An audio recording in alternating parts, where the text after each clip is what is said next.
British and European officials have discussed delaying Brexit amid fears Theresa May's proposed withdrawal deal will be rejected in Parliament.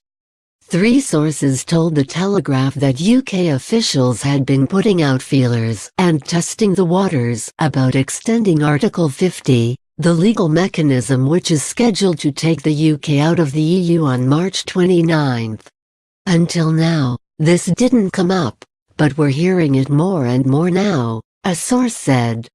The EU has previously suggested the UK could be granted an Article 50 extension to pass legislation or to hold a referendum or general election.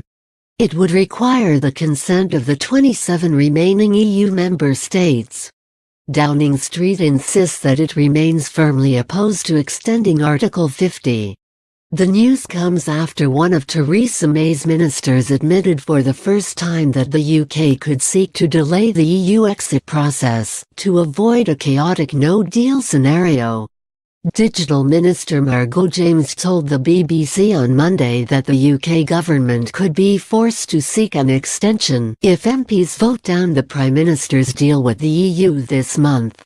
James told the BBC that she hoped MPs would get behind May's deal but added, "If that proves to be impossible then I think we have very little time left, but we might have to extend Article 50."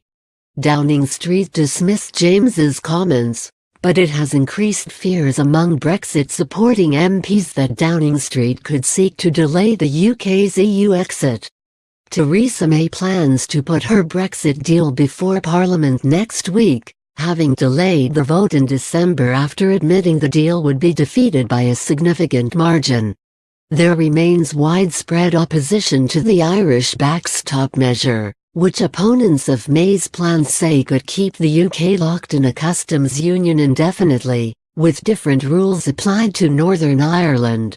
The EU has so far refused to offer any legal concessions on the backstop and does not intend to, although UK officials hope it could issue a further document which clarifies the measure is only intended to be temporary.